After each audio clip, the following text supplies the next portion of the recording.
Have you ever had this feeling? After a busy and exhausting day, you lie in bed at night but can't remember what you did today. You keep scrolling on your phone, but your emotions are like still water, without any ripples. Clearly, nothing has happened, but your whole body feels more and more tired, and you can't get interested in anything. This may not simply be a problem of work pressure, but rather an imbalance in the rhythm of life, or as Byung-Chul Han says, we are now losing the ability to repeat. Why is it getting harder and harder for us to stop, and yet our hearts still find it hard to be satisfied? Why are repetitive days increasingly hard to endure, and once we fall into a state of burnout, it's hard to extricate ourselves? How can we regain inner order in this accelerated pace of society? In this video, I will share from the perspective of Byung-Chul Han's book The Disappearance of Rituals, combined with my own experience, in the hope of providing you with some answers and inspiration. And the entire video has 5 parts. Next, let's first enter the first part of the video called serial perception. I don't know if you've experienced this, but I often find myself in such a state, always unable to resist the urge to buy new things. My eyes constantly need to browse trending searches and new content. When I walk, even if it's for just a little longer, I want to wear headphones and listen to something. This feeling is like someone who feels their mouth just can't stop, always seeking stimulation for the taste buds. And my brain is the same, always craving new information. The most direct manifestation is that I watch videos while eating, trying to satisfy both physical hunger and psychological hunger at the same time. In The Disappearance of Rituals, there is a concept called serial perception. The book says that serial perception is a continuous perception of new things, unable to pause even for a moment. The reason micro-short dramas have become popular in recent years is precisely because they fit the modern habit of serial perception. The impact of serial perception is serial staring. You unconsciously stare blankly at the screen, with no time to think, your time blown apart by news highlights and dopamine hits into fragmented, atomized bits. So The Disappearance of Rituals says that attention deficit disorder is the result of the pathological intensification of serial perception. Perception never stops. Forgets what it means to pause and linger. In Byung-Chul Han's view, traditional rituals of the past actually made life more stable. But in modern society, rituals that help the heart dwell in peace are gradually disappearing. I remember 2 months ago, I had just returned to Sichuan from Gansu. As soon as I got home, I started getting busy with home renovations, renting, and moving, so busy that I had no time to read or write. Then one afternoon by chance, I saw a live stream from a product team I had followed before. They were broadcasting their weekly meeting. At that time, I wasn't really in the mood to work, so I clicked to listen. To my great surprise, someone like me who had desperately tried to escape office work and meetings actually found a sense of stability in the atmosphere of this weekly meeting.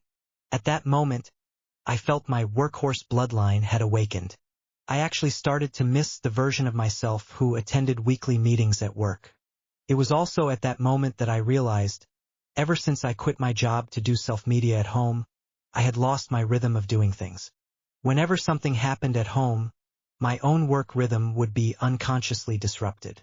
And then delays in content production would occur. It seems like what I lack in this state is a kind of orderly ritual.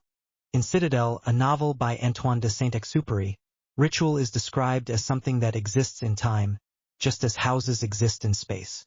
The passage of time should not be seen as a pile of sand that wears us down and consumes us, but rather as something that completes us. After one festival is over, there is another one.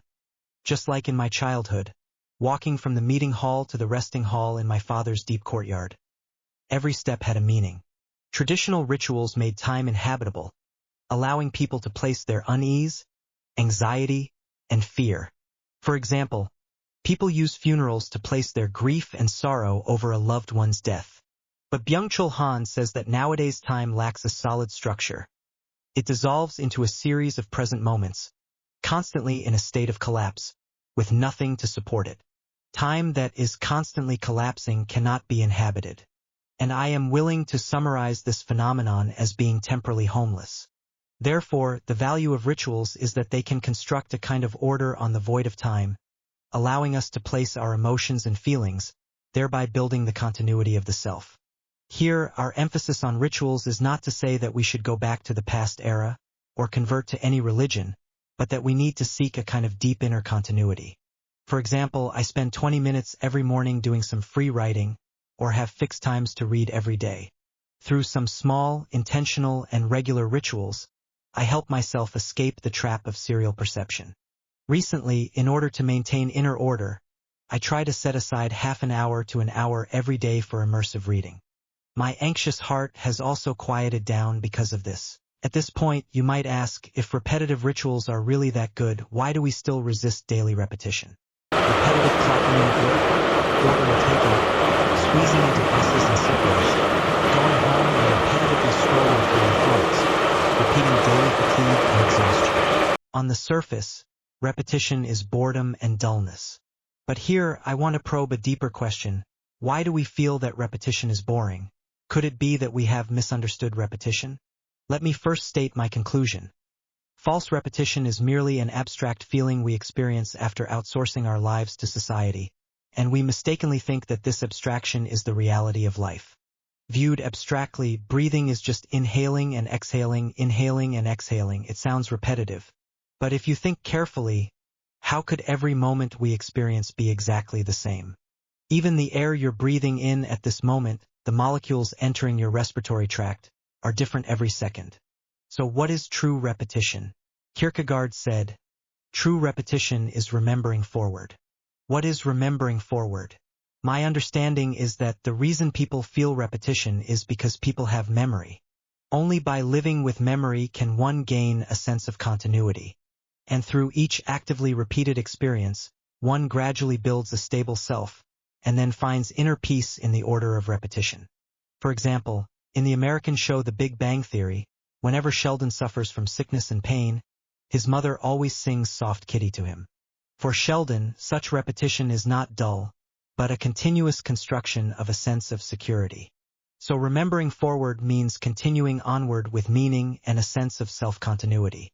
If repetition can bring inner peace, then why do we still feel anxiety and irritation about it? That's because there's a force behind us pushing us to keep operating. This is what's called the compulsion to produce. Simply put, it's the social system forcing you to innovate, to make new videos, publish new papers, create the latest iteration of a product. As the disappearance of rituals says, the compulsion to produce is the compulsion to create the new. It only deepens the quagmire of routine. To escape routine and emptiness, we consume more new things, new stimuli, and new experiences. Ironically, it's this emptiness that drives communication and consumption. This creates a vicious cycle. Compulsive production to make money, then compulsive consumption to escape emptiness, then becoming poor, and then being thrown back into the next cycle of forced production.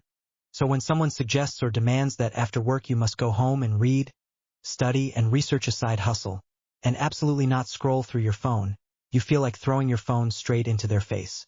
Because you're already trapped in an accelerating society, in dazzling social media, and in the high-pressure chain of work. You can't break free, so you gradually form a mechanical habitual pathway. Scrolling your phone at this point is just a compensatory entertainment to resist this system. Truly breaking this pathway is very, very difficult. While writing this script, I also fell into a whirlpool of negative emotions due to my weariness of reinventing the wheel. Then I realized this topic is essentially about burnout and the accelerating society. I've already talked about this kind of topic several times. This time, I'm just using different concepts and examples. As a result, I uncontrollably fell into this loop of self-questioning and negative emotion. I just couldn't focus on the process. I felt what I was writing had no meaning. Actually, what I needed to do was not continue circling in my own thoughts.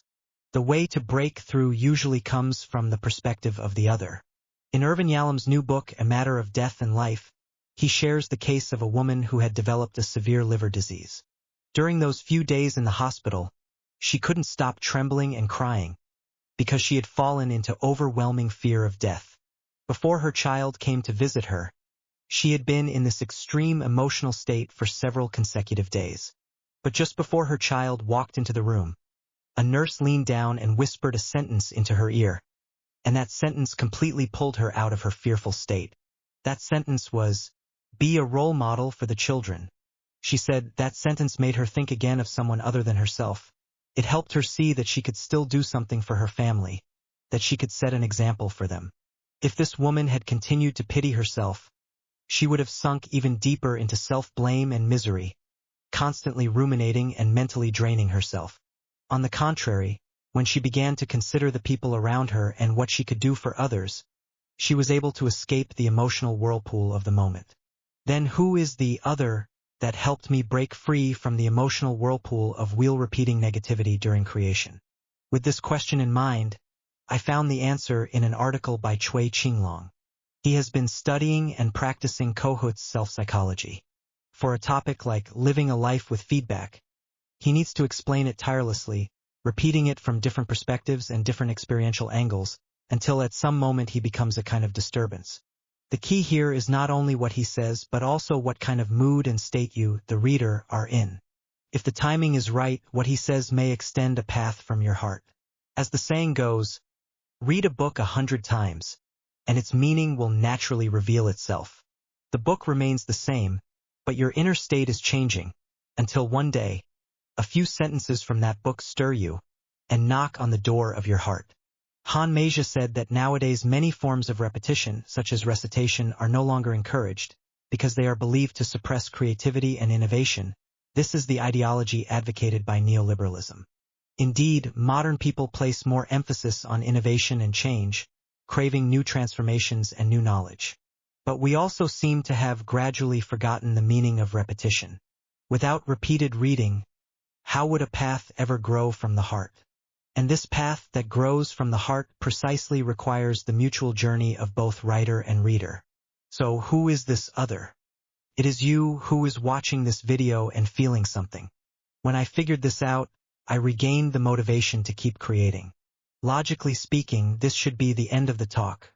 But I still want to take the risk of a lower completion rate to explore one last question with you. How can we make the other appear, and allow our hearts to dwell within time? A couple of years ago, teacher Xiaoyu proposed the concept of the disappearance of the nearby. He said we should rebuild relationships with people around us, such as the gatekeeper, the security guard, the delivery person, and even our neighbors. But for someone like me, who is quite introverted, I still don't feel comfortable disturbing others. And when you insist on finding out what someone does for work or what their family situation is like, well, I'm not an anthropologist, doing that just feels weird. But then teacher Wang Xiaoyu proposed a new idea. Rebuilding the nearby doesn't necessarily mean engaging with people. This is practically a new path for lonely, socially anxious friends. He holds a tender affection toward nature. He remembers a magnolia tree near his home. If he hasn't seen it bloom for a few days, he'll go check on it, just like visiting an old friend. What struck me most was a time he shared during an offline event. There was a typhoon in Shanghai, and a large tree in the schoolyard was blown down. At the spot where the tree once stood, a huge hole was left behind. He saw the hole but could no longer recall the shape of the fallen tree. This forgetting made him feel heartbroken. At that moment he deeply realized, even though he passed by that tree every day, he had never truly seen it. His grief toward nature is deeply moving. What's touching is that while focusing on plants and trees, his ego disappeared. The plants became subjects, the other outside of self. Back to the question. How can we let the other appear, and let the heart dwell in time? The answer is, let go of ego. Let the delusions of the self disappear. Teacher Wang Xiaoyu also said, when observing a tree, don't think about what it resembles or what use it has. Just see it for what it is. Its naturally winding branches, the textures and wrinkles on its bark. These are evidence of existence outside the self. Let me share a magical experience of my own. In the suburbs of Chengdu, there is a tea house built along the mountainside, with a wooden terrace for drinking tea. In the center of the terrace, there is a square hole 60 centimeters on each side. A seemingly slender tree grows up through this hole. We were sitting on the terrace, and a friend sitting across from me said the tree behind me seemed to be swaying. At first, I thought he was hallucinating, but then I noticed it really was swaying. There was no wind at the time. The leaves above our heads weren't moving either. But the trunk was gently moving, like the arm of a giant. I walked over and pushed it with all my strength, trying to change its curve, but it didn't budge. It just swayed slowly, in its own rhythm, moving in all directions without pattern. In that moment, I felt incredibly small. The tree became the other.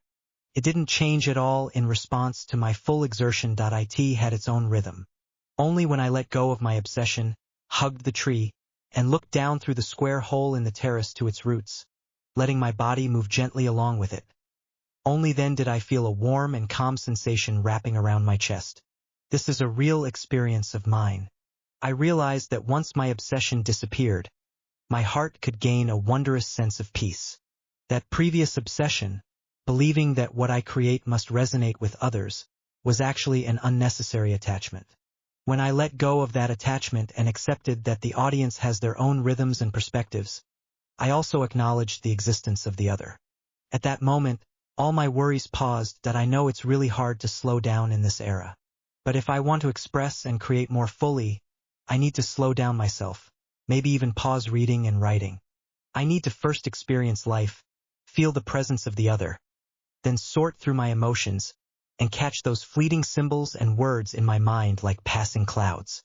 For each of us modern people, every pause and moment of reflection is in fact a resistance against the accelerating society. Just like you who have stayed with me to this point, thank you for spending these 10 or so minutes with me, thinking slowly together. May you often find your own loss and inner order, and find somewhere to dwell in the rushing torrent of time.